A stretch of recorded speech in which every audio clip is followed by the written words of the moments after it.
about the German perfect tense. Okay, the perfect tense, looking though only at the regular forms that take haben, plus a little look at the ieren verbs that come or have a Latin root, as it were.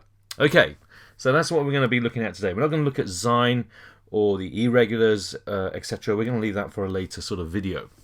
Okay, so the English equivalent, okay, for the perfect tense is I have done. Okay, so you've got I have here. You've got I is the subject, have is the auxiliary, and done is the past participle. He has played. Okay, subject, auxiliary verb, and then the past participle, which is played. Done and played, past participles. Okay, well, fantastic. So, really taking this in. This is really good stuff that you're explaining to us here. I know. Anyway, so, as I said, ladies and gents, we're going to concentrate on, we got the to have part of it. It's the auxiliary verb side of it. Okay, I have, he has, she has, we have, and so on. And then we got the past participles, the English equivalents, done, played, and swum. Okay, she has begun is past participle, and so on. Okay, so that's the English equivalent.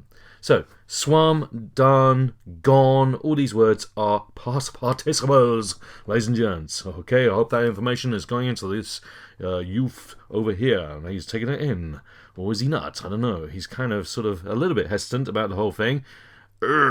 Yes, see, I told you. Now, so I want to make the point here that in English we tend to use the simple past where, if you like, the perfect tense is used in German. So instead of I have done, we tend to say I did. He played instead of he has played, and so on.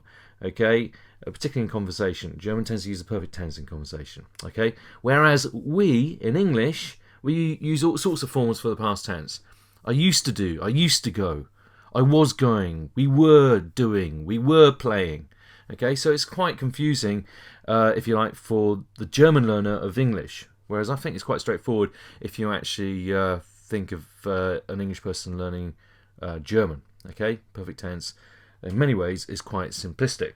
Okay, however, it hasn't stopped this particular teacher here hanging from the ceiling, as you can see. Okay, so just trying to make the point here. Okay, that we have in German. To the to have group and to be, which is sein. We're going to stick to have and the irregular only. Okay. Otherwise, we're just going to end up with a sore head like this guy here, who's now fallen from the ceiling. Hence, we have the whoosh and the arg there at the bottom. Right, breakdown of haben. Ich habe, I have. Hat, he has. Okay. Du hast, you have, if you're talking to a friend, or the familiar form. Okay. Sie hat, she has, which we've got there. And then we've got wir haben, okay, which is we have. And then we've also the Sie haben, which is the polite form for you with capital S, and Sie with a small s, Sie haben for they have. Okay. Oh, dear me, what's happened here? Confusion time. I forgot to do a next slide picture. Okay, just flicking through a good bit of revision, ladies and gents. Hope you've got that, taken that information in. And, oh, my head, yes. Okay, the teacher's got up after falling from the ceiling, ladies and gents. Okay, if you can see that there, that is what has happened. Okay, so, recap, past participles, okay, done, gone, etc. in English. Okay, now, how to form, however, the past participle in German. Take the infinitive dictionary form of the verb, or the to form of the verb. Okay, that's what we're going to start off with. Okay, remember we're just talking about regular verbs here, as opposed to irregular. So take kaufen, ladies and gents, which means a to buy. So put the bit that we're going to get rid of in red. So first of all, we take off the en. Okay, so kaufen is the infinitive form. So get rid of the en, okay, and we're going to replace that with the letter T. Okay, ladies and gents, have you got that? I hope you have got that, ladies and gents. And at the front of the verb, you put ge and you get gekauft. Okay, all right, so that is the first example that we've got there. Okay, machen, which is to do or make. Okay, I just want to emphasize the en at the ends, the bit that we take away.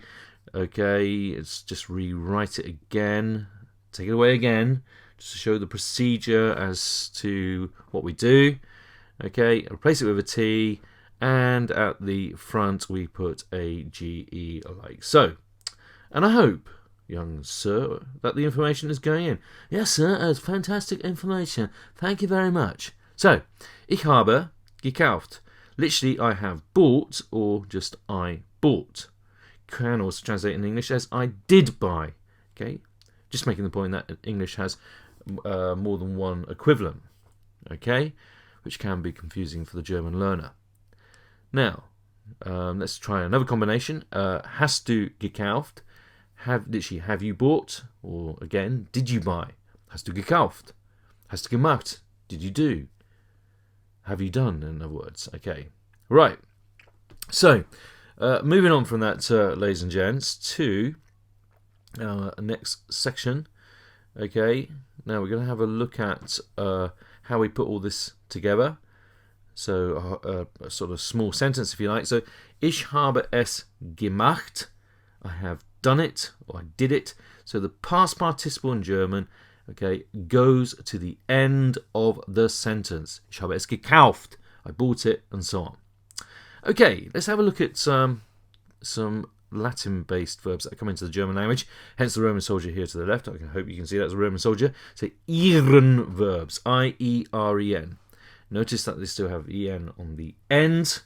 Now, what we do here, guys, we still replace that en with a t, okay, and we get the iert. So, studieren becomes studiert, kommunizieren becomes kommuniziert, interessieren becomes interessiert, and so on. However, we do not add on ge at the front, okay, so that is a very important point.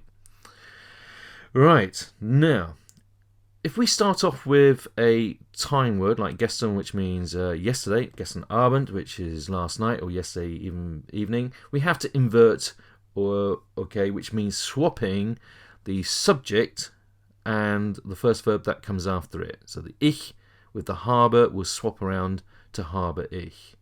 Okay, in this case, habe is obviously the auxiliary verb, but it can also apply to other verbs coming straight after the time phrase if it's the first verb that comes after it. So, gestern habe ich es gekauft. Yesterday, I bought it. Gestern habe ich es gemacht. Yesterday, I did it, and so on, ladies and gents.